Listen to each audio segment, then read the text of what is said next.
for those that are being accused of something, many feel they should remain anonymous, as well as the others who come forward. Of course, the other argument is you don't encourage people to come forward.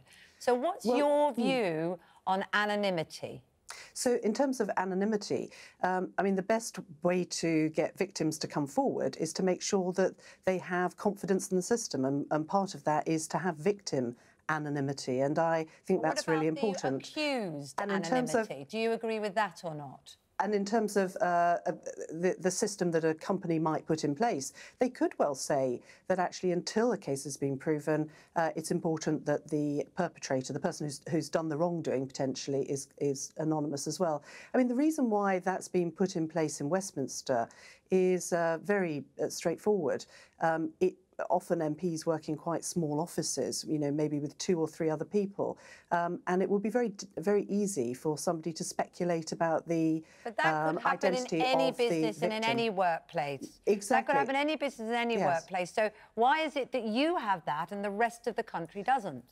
Well, I mean, we don't currently have codes of practice about how you tackle sexual harassment, so it could well be that that becomes part of the code of practice. Would you welcome that? I personally think it would help victims come forward if they knew there was some sort of anonymity there.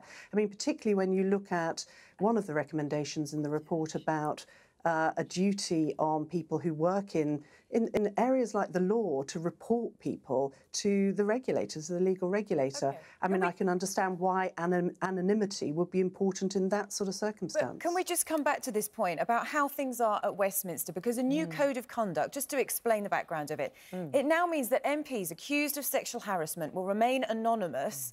And doesn't this now create a 2-tier system where there's one system for politicians where anyone accused of sexual harassment is able to remain anonymous, and for everybody else that's not the case at the moment? So a lot of people will think, actually, you're not leading by example in Westminster because you're enabling a different system to take place than the rest of the country has. I'd probably say we are leading by example by having that process in place. There is no code of practice at the moment about how you deal with sexual harassment, so there are no rules about whether or not victims or perpetrators' but there are laws, though. I don't think you quite know what we mean. We're not talking about anonymity of victims here.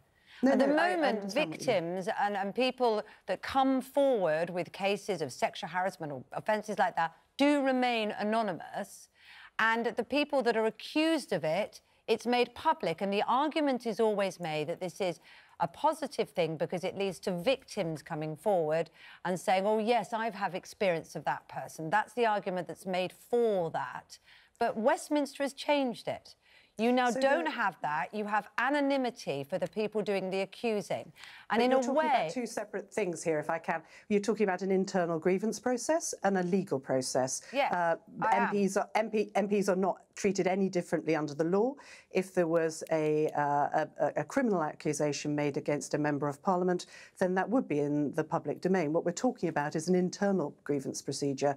And at the moment, there are no guidelines on how those are set out. I think actually Westminster is leading the way on this, and it could well be that the guidance, and I think the Equality and Human Rights Commission are looking at guidance. So you would support then, just to be clear, that businesses without this code of conduct, if people were accusing someone of sexual harassment, the person who was being accused of should remain anonymous? I think that would be a really good thing to put into a code of practice, and we've asked that a code of practice is developed so that all businesses can treat this the same. Westminster in many ways is ahead of the game on this, and we need to make sure that really what we're doing is not covering up for perpetrators, but actually protecting victims.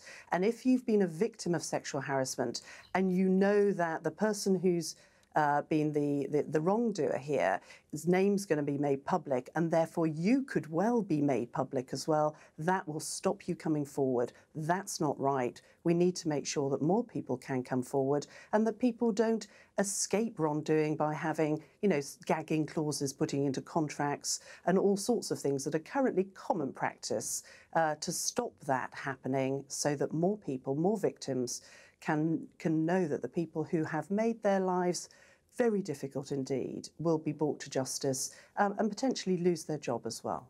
OK, Maria Miller there, Chair of the Women and Equalities Committee. We'll have to leave it there, but thanks for joining us this morning.